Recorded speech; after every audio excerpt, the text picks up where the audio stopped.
Hey everybody. I think I like this lighting and backdrop of my backyard. This could be kind of cool. So we're doing a slightly different format of a watch review video. So if you don't want to hear me just talk about the company and the buying experience, fast forward about 4 or 5 minutes and look at the unboxing and my reaction to this. So there's this watch company called Liv, L-I-V. And I have seen their ads everywhere on social media. They spend a shit ton on marketing, and they have cool little quick videos, and you keep seeing, the most popular or best-selling online Kickstarter Swiss white-made watches, and I keep seeing this, and I see a lot of stuff, and I look at a lot of the brands, and I'm kind of like, for whatever reason, it just doesn't tickle my fancy. They look like inexpensive watches. These watches start at $850 and run up to almost $2,000 though.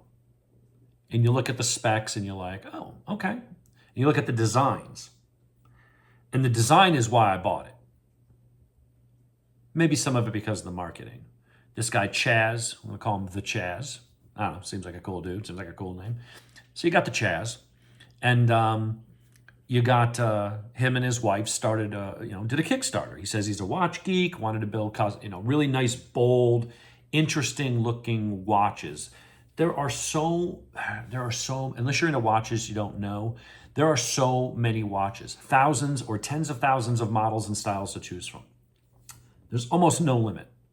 You can spend $11, you can spend multi-millions of dollars on one watch, and everything in between. You can have quartz, you can have solar, you can have automatic, you can have spring drives. I mean, there is just so much out there. It's boggling and sometimes almost daunting to try to pick something. If you say, look, I got $500, I got $1,000, I want to go buy a nice timepiece. You can for that money. It won't be a Rolex, it won't be a Patek Philippe or something, but you can go get a really nice watch for a few $100. But the field is so wide open, it's almost like, how do you narrow it down? And the second you select one, you might be like, well, that one looks even cooler. There's just so much out there, which is how you go from, hey, I'm gonna get a couple watches to, I'm doing videos on how do I scale down and have less watches because I went nuts and bought 30 watches in 4 months. So this company's got some great marketing. They went through a couple rounds, sold out, Kickstarters. And a lot of times, a company does a Kickstarter and they do their thing, and it just goes nowhere. People get it, they review it, and they're like, oh, it's a cool idea, poor execution. And that's kind of it, and they fizzle. But maybe by that time, you did $1 million Kickstarter. It cost you $900 to ship out on manufacture and ship out all this stuff, and you made $100,000. There's your salary for the year. So when a company does multiple Kickstarters and keeps selling out, and then they open up a proper storefront because now they got the capital to start the business. Now, Liv, I don't believe makes their own watches, but that's okay. I believe, Chaz, if you want to chime in or respond, they go to a respected Swiss manufacturer like an OEM that maybe makes movements and makes other parts for other Swiss companies. Not sure which ones those are. You see it a lot in the knife world, like Jack Wolf Knives. U.S. designer, but he has, I think it's Riyadh, make them out of China. Now these are Chinese knife. These are still $350 knives. U.S., $1,200 knife. Using, S90V and really primo materials to exact CNC machining tolerances, and he does all the QC, and when they're good enough for him, he says, yeah, go make 500 of these, and I'm gonna sell them. I feel like that's what Liv is doing, what Chaz and his wife are doing, is they go to a legit, vetted, proper Swiss watchmaker and say, these are the designs. Let's go through the R&D. Let's design. Let's do the testing. Let's do the tweaking. Let's do our market research. And let's get this to right where we want it. And then I need you to crank out 1,000 of these. And I'm going to sell them. I think that's what they do. And I have no problem with that because you could be an amazing designer, but to set up a watch factory, to get the machines, to develop your own movements, I mean, these things take years and millions of dollars. And then you got to hire people that have that experience and staff to do that. So going to like an OEM, which car makers do, I mean, all kinds of companies do, where they go to somebody to make the parts to their design specs. They put their name on it. They do the service. They do the marketing. They do the installation, whatever product we're talking about. Nothing wrong with that practice. In fact, I think that's, if you want to break into that boutique quality watch world, I don't see any other way you could really do it, is to do it that way. Let someone else do the manufacture while you do the design, marketing, sales, and service. Good way to do it. Use you for what your talents are, which these guys appear to have some. And then somebody who's been making watches, maybe for 100 years, does the manufacturing. So that's my background in the company. And I haven't gone into details of their startup, just what the experience was like so far.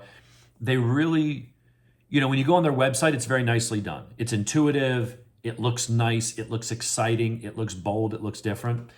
And then, when you send them, they give you $50 off on the first order or something like that. They give like a $50 Visa gift card they're going to send me or something for being a first-time customer. When you put something in the basket, they follow up with you. When I was thinking about it, and it was in the cart, and I was kind of like, do I really want to spend $450 on a company I don't know anything other than, the reviews seem good, but they're a new company, only been around, I think, since 2013, 2014, so about 10 years. But then I get a video from Chaz. Now, I think there was probably some AI done in the video, so I don't think Chaz sat down necessarily and made a video for me. I can't imagine there's enough time in the day to do that 800 times for anybody that puts something in their shopping cart. But it was just cool. And I know people could say, oh, that's gimmicky. I don't know. It made the process fun. It made it interactive. It wasn't just, I've had good luck with Joma Shop and Amazon, but it was I don't know. It was very more personal. Like, hey, you're spending money. Maybe in the back, you're taking a risk. You're buying from a relatively unknown company other than all the social media marketing, but it's not like you're buying from Longines or Seiko, right? So it made it very cool and interactive, where you're interacting with the guy, with the owner. And hey, it sends a video how I think you're really going to enjoy this, blah, blah, blah. When you place the order, you get a cool email back. And it's a little hokey in a way, but it made it fun. It made it interesting. You go to Amazon and it's just clinical. Put it in your shopping cart, hit send, 2 days later it shows up. And that's enough for most things, but I don't know. It just made it interesting. So I have not looked at this watch other than pictures online. I'm hoping that I like it, and you're going to find out with me whether I do or not. So, wow, we're 8 minutes in. Jesus. So, comes in a box. Now, I also got, they're like, hey, pick out a free second strap if you want. So I got blue canvas, I think with orange stitching, but they were like, oh, you can get a free rubber strap. So sent me this. And it's quick disconnects. And honestly, like, it's got their logo on it. And it feels really nice. Like, this feels like a really cool quality strap. But I guess, no, all right, so I guess they didn't give you the buckle because you take the buckle off the other one. Okay, would have been cool, Chaz, just to have the extra buckle here so I don't have to putz around with that. But it's kind of cool to give you an extra strap. So let's take this thing out of the box. Comes in a nice carry case. Dare to live. All right, that's kind of cool. Tied shut. Oh, it's just a drawstring. All right, that's kind of cool. I mean, I don't know what you'd use it for, but I mean, hey, it's kind of cool that you get that. And let's see. Nice box. This thing feels heavy. I'm hoping some of that's packaging. This is not going to be a boat anchor on my wrist. But you get it in a nice box. Okay, that's cool. Let's take the box off. All right, let's see what we got. First thing, nice little thing with their logo on it. We snap that open. Okay, what do we got? We got a personal message from Chaz. You a handsome man, Mr. Garrison. See if somebody gets that reference. So there's the Chaz. So he's the dude that's been making videos and giving me reassurances along the way that I made the right choice. We're going to find out. But that's Chaz. So you got a picture of Chaz with the message from him on the back. You can pause it and read it if you want. I've given it a scan. Okay, I want to get to the watch. You got your limited edition. Apparently, this is number 554 of 1500. So these are limited runs. So they do these things in limited runs. So I've got my limited edition authentication card. I've got a getting started thing that'll tell you how to set the time and date, or you can hit the QR code and get online instructions. But nice touch. It gives you some interesting things. This is quartz, by the way. I like automatics. Let's see. Warning. Screw down the push crown completely to preserve water resistance after adjusting time and date. Little things you might think are a no-brainer, but hey, they're like just cue cards. Boom, go through them. And then the cleaning instructions. Remove watch strap, lukewarm water, and dish soap with a toothbrush. Get dirt and sweat and gunk out of the nicks and crannies. And these are nice. They're actually like a weird feeling, like they're plastic coated.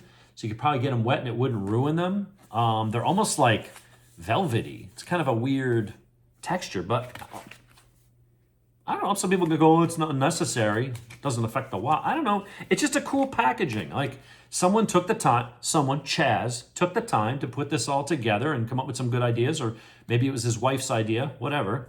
But there you go. Next, we got the box. So, comes in a container, and then that slides out.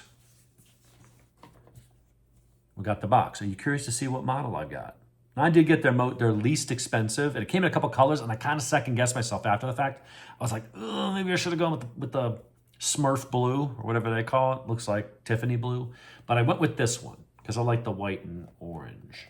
So we're going to open it. In here is a nice Liv microfiber for cleaning this bad boy. Oh, I like this. Yeah. Check that out. This is not like other watches I have. All my other watches are round-ish. Maybe my Casio is not quite round. It's not even quite a square. It's a squircle. This is the Rebel-DCC. Well, let's see. I can look at the frickin' tag. It just has the model number, not the model name. But it's got a nice little tag on it. This is in black surgical steel. So I think it's 316L. It is surgical steel. Really, I mean, really nice packaging. It's like this faux leathery. I don't think it's real leather, but it almost feels like it. Very kind of cool. The box, they do use a lot of orange and black in their designs. So there's the case. Very heavy duty. It feels like it's covered with this sort of pleather. It's got a stitch pillow on top. And again, you might say, oh, that's unnecessary. It doesn't affect the watch. No, but I mean, packaging and marketing matters. It's nice. It's a nice box. The watches are all made and assembled in Switzerland. Now, you get a choice of different bands. I opted for the leather-backed canvas, black canvas, with the orange stitching. So let's go ahead and remove. Wow, that looks awesome. So let me get the back sticker off and we'll go get you some 4K close-ups. So this is a 40 millimeter across. I think it's like 12 or so millimeters. I'm not in front of my computer because I wanted a cooler backdrop and good lighting. Look at that watch. It's curved, so that should fit the wrist nice. It's got their logo on the back in orange. Look at the detail around the side, on the crown. How it matches the orange on the face. It matches the orange on the stitching. This is the balls. This is a really cool watch. The back is really nice, soft, supple leather.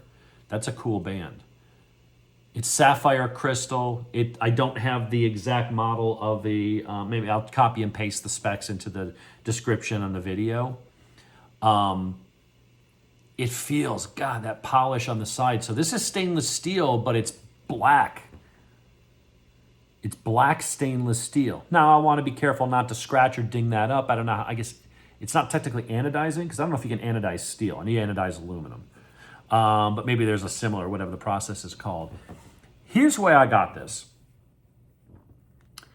I like the design. It's 100-meter water resistant. They're limited editions.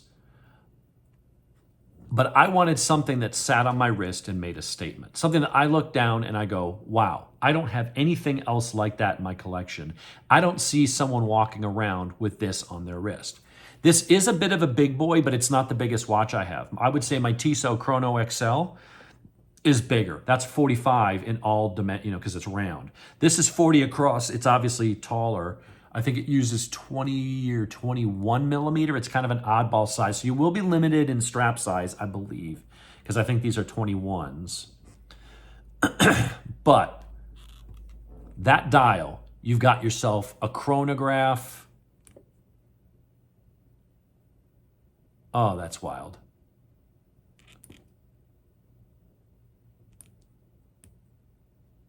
Yeah. What a cool watch. So I'm going to have to go through this. Hey, it's already set for Monday. Is the time right? It's an hour off. All right, so I got to go set the time and stuff like that. But you've got a chronograph. You got a nice quartz movement. But look at the dial itself. This is about as good as I'm going to get for like macro. So you've got this. Oh, that came out right there. The light keeps changing and causing the stupid iPhone to change its focus. Yeah, the iPhone's shit when it comes to video up close. Android is so much better. The Pixel or a Samsung. Apple takes great photos and it takes good video from a distance, but it really struggles up close. But when you look at that, it's layered. It's got multiple layers in it. So you've got their applied indexes. You've got 12 o'clock at top. You've got the date complication. I need to set the date. I need to go, set the watch and stuff. But they're stacked on top of each other, which they call, I think, like stadium or something. It gives it just this really cool depth rather than just looking at a flat plate with some indexes and hands moving around. It gives it a very cool depth and three-dimensional kind of experience when you're looking at it.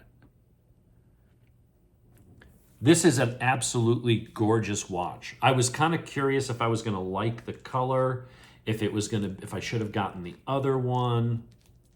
It's nice and comfortable, sits on the wrist well. It's a little bit of a chunky boy. Now, if you've got big wrists, I'll say my wrists are only 7 3/4. There's not a lot of band sticking out. I don't know if the other one here is longer or if it's the same. It looks about the same length. But you've got rubber. I like that canvas, although the rubber might flex a little easier, but I'm guessing this will just break in over time and kind of soften and curve where I want it to, whereas this will just kind of, do it automatically. But you can get it. It comes with you can get one with a NATO strap.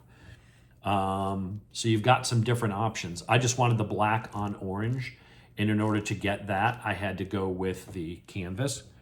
But that is an absolutely gorgeous looking watch. I like the way the orange buttons stick out. I like the little bit of orange on the crown. That's beautiful. It doesn't even have, I guess it does have all right, so it does say Liv. I was going to say, oh, they're doing too much billboarding or too much. But it's got Liv right there. You've got your seconds scrolling by.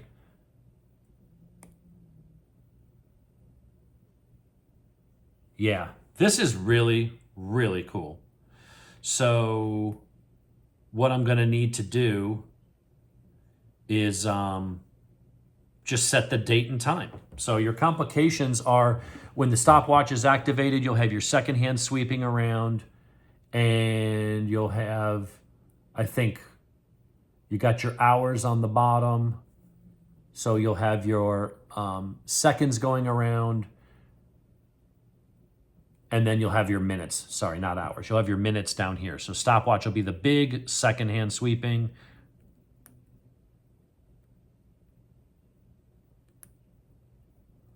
So what am I doing wrong here?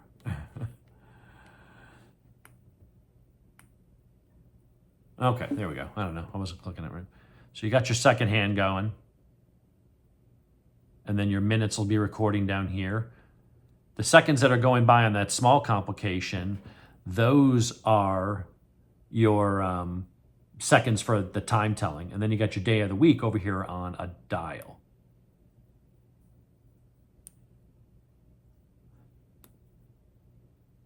So it looks like the start stop is on the bottom.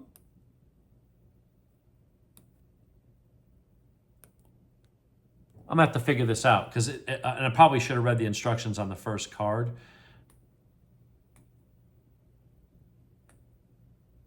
Yeah, apparently you can pause it and start stop. There's something I'm doing wrong here. Okay, no, I started it up there. All right, so our seconds are going. Pause. And then reset. Okay, I'm doing it right. Yeah, for some, I must have, when I was holding it, shifting my hand, I must have hit the pause button here to where I guess you hit the button and then instead of resetting, when you hit it again, it'll show how much it's jumped since then. I guess maybe to show different intervals. I don't know. I just not reading the instructions. But you got nice sapphire glass. It's a nice curved case. It's a little big, but again, it's not the biggest watch I have. It sits on the wrist really nice for a guy my size. I mean, I'm a 6'4" and 245 pounds, and I've got 7. My wrists aren't that thick for someone my height. Dainty wrists. But I think it looks pretty goddamn good. So Chaz, cool design on this. I'm definitely digging the white, orange, black. I think it's just cool. It's casual. It's kind of dressy. It's got the panda, dial. Really cool. They've got other models. They've got divers. They've got pilot watches. Those are like $1,700. I mean, they do get expensive. These are not cheap watches. You start getting up over $1,000 to $2,000. That's a lot of watch. That's a lot for some people to spend. It's a simple screw down back with screws, not with a screw down back. But it does give you 100-meter water resistance. Very nice. I'm definitely, this is definitely going to be high in my rotation. It looks amazing. It's beautiful. I'm definitely going to enjoy wearing that. I think this, watches should tell a story or be interesting, almost like conversation starters, something cool like the bull of a lunar pilot. You got a cool story to tell about it being on the moon and how it got to be there because the one that won the NASA contract, Omega, broke down. And so David Scott had that, in his bag and said, oh, here, let me wear this as my backup. And, there was born a legend. Also made him $1.6 million many years later when he sold that watch that had been to the moon, that wasn't supposed to be on the moon. So watches can sometimes tell a story. Sometimes it's your granddad's story from the war or the Pulp Fiction story about the guy, grandfather bringing the watch back up his butthole, whatever. Sometimes there's a story. This is just interesting because people are going to go, what the hell is that? That is a cool watch. I've never seen anything like that. And I think that's the point. That's what these guys were striving for. They're like, we're not going to build the watches. We're going to have someone build them for us to our specs and make sure it's up to our standards. But we want to be watch designers and sell them without having to build a factory and learn how to make your own movements and all that stuff. I think that's a great way to do it. They started with a Kickstarter and most of them go nowhere. This one apparently went somewhere because they've got a business. They've got a bunch of people now working. They're based out of Miami. They've got an office there with a bunch of people and the company's growing and they're getting good reviews and I can see why. That is a gorgeous fucking watch. Pardon my French, Chaz. But that's a really beautiful watch. My main watch case is upstairs. But, am I going to say, oh, this is better than my Longines? Or is it even better than some of my nicer Citizens or Seikos? I don't know. It's on par. It seems to be on par. The parts are right. It's expertly made as far as the fit and finish and all the edges and surfaces. I mean, someone took their time to put this together. But as far as the design goes, to look at it, this is not your normal watch. This is not a watch that you're going to see on a lot of people's wrists. And that's kind of the appeal. Their divers have interesting dials and they're cool colors and they use this multi-layered type of dial system to give it that depth and 3D kind of effect, but they're still divers, right? They're designed for a purpose. It's a type of watch. It's like a pickup truck. Yeah, your truck might look a little different, but it's still a pickup truck. There's certain things that it has to have in its design language to qualify as a pickup truck. Everybody, this is not a dive watch. And you don't frankly see a lot of people these days wearing rectangular watches. They're just not as popular, which is why I went for this one. A, because it was the cheapest one. It was my cheapest entry into the brand to test it out. But to look at that, the color selection, the way they did it, all these different levels to give it this depth in 3D. So I'm not looking at a flat image. When you look at a lot of watches, they may be pretty. I'll use my my Orient, that blue-faced one that's just a basic automatic. It's gorgeous. It's brilliant blue. It sparkles. It's great. But it's just flat. It's like looking at a picture versus looking at a holograph or something like that, right? This just kicks it up to that 3D level and adds all those other layers and you're probably not even really picking it up as much from the video, but I'm telling you, that is a really sick watch. So kudos to you, the Chaz, for putting out something like that. It will not be my last Liv watch. I can see, even I keep saying I'm going to stop buying watches. I can see now that I've gotten into this and I see what you're about and how you do things. I've seen your approach, but now I see the product. That's the thing. You can have all the marketing in the world. You can have all this freaking Instagram and constant Facebook. Every time I scroll through, it's a Liv, commercial.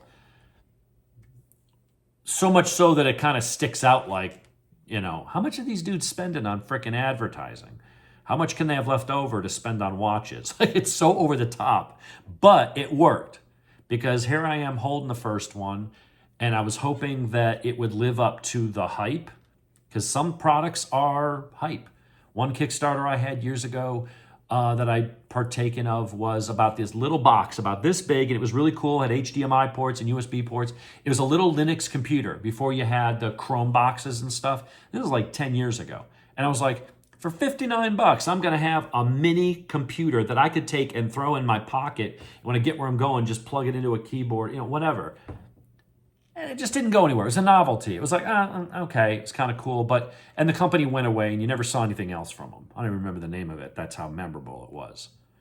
But this is freaking fantastic. I just got to go and break in the band a little bit so it just curves around my wrist a little nicer and isn't as stiff up where it's thicker up here. But that is an absolutely fantastic looking watch. You can get chronographs, you can get automatic versions of this, you can get different colors, different band combinations. I think there's like 4 different dial colors.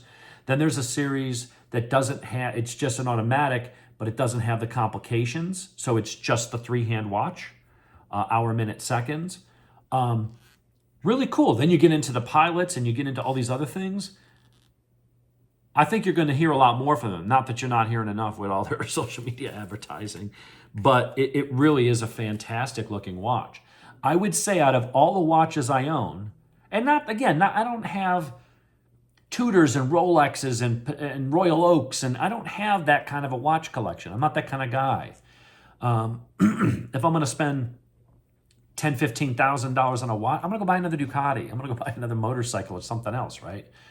Another trip to Hawaii or something. But to be able to get a watch like that for under $500 is kind of staggering. That is probably my best looking watch out of the 30 or so that I bought. I've got some good looking watches. That is next level. So, Chaz, good job. I don't know what I'll do. I'll put this on my hope chest. Another reference to a movie. No, I don't swing that way. But if I did, you could hardly do a worse choice than Chaz, I guess. I don't know. Anyway, but it was cool. The whole buying experience was cool. The follow-up, the videos, the emails, all that stuff. It was just an interesting buying experience. I've never, they took the time, and you can say it's shtick, it's this, it's dinner theater, it's whatever you want to call it. But you know what? It works. You know, you look at Geek Squad. When they started out, they were doing the whole Men in Black thing. And meanwhile, you're like, dude, I just want you to fix my fucking printer, right? But, you know, in the early 2000s, Geek Squad came around and, you know, they had this whole dinner theater type of approach. They'd show up at your house. They'd have the Men in Black, you know, kind of attire. They'd take their glasses off. Ma'am, step away from the computer. You know, they did this thing. And even during a down economy in the 2000s, they were able to flourish and grow without ever lowering their prices. And they did it because they were memorable. They did something different. They had a different approach that rather than just, here's a product like everybody else's product, hopefully you like mine over theirs. You know, it was a service. It was a presentation. It made it fun. And buying this was fun. For whatever that's worth. It was fun. Owning it and looking at it, this is probably going to be one of the watches I wear the most because I know people are going to stop me and want to say, what is that? Tell me about that. What brand is that? There's going to be conversations had about this. You never know where conversations are. Kevin Leary talked about it one time with Teddy. And, you know, watches can be conversation pieces. You never know. That could be a new friend. That could be a new employee. It could be a new job opportunity. You never know where conversations go. And so anything that sparks something, someone has a common interest and goes, hey, tell me about that piece. That's cool. You don't get that from a freaking Apple Watch. Now, maybe you get a heart monitor pending to tell you about your to have a heart attack, and maybe that has its own value. But you know what I mean? To me, I will never buy another smartwatch. There's no point spending $500 on something that you're going to throw out in 2 or 3 years versus something that you could have for decades. I'm proud to own this. This is very cool. That is a beautiful, beautiful piece of work of art. And that to me is what timepieces are about. Yeah, it doesn't tell time any better than a $20 Timex or a $1,000 Timex or a Rolex. But it's fun to look down at my wrist and see that. It's fun to see the workmanship that went into it. It's fun to see that somebody cared enough to make this. Somebody thought, I want to do something different than what everybody else is doing. And we're going to make that dream a reality. And they went to Kickstarter and they persevered and they did it a couple other times. And now they're making some, what appears to be some pretty legit watches. They're not cheap, but quality and something different shouldn't be. So, hats off. That was probably one of my most fun unboxings. The whole time I'm like, God, I hope this doesn't suck. Luckily, it doesn't. You guys rocked it. You knocked it out of the park. This is a fantastic looking watch. So, I'm going to enjoy wearing this. I'm going to go set the time and date and get on with my day. And we'll see you cats on the next one. And I do have another watch video coming. It's going to be a Pagani.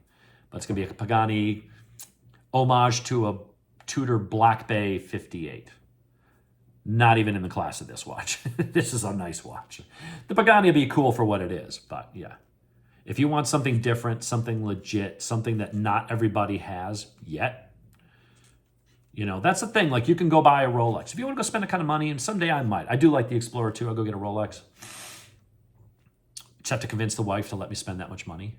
But hey, I spend way more than that on bikes, and bikes depreciate like they're falling off a cliff, whereas the Rolex won't. So I think I can actually make the case that spending 15 grand on a Rolex is actually an investment versus a bike that I'm going to buy for 15, sell it in 2 years for 7. So I think I could win that argument.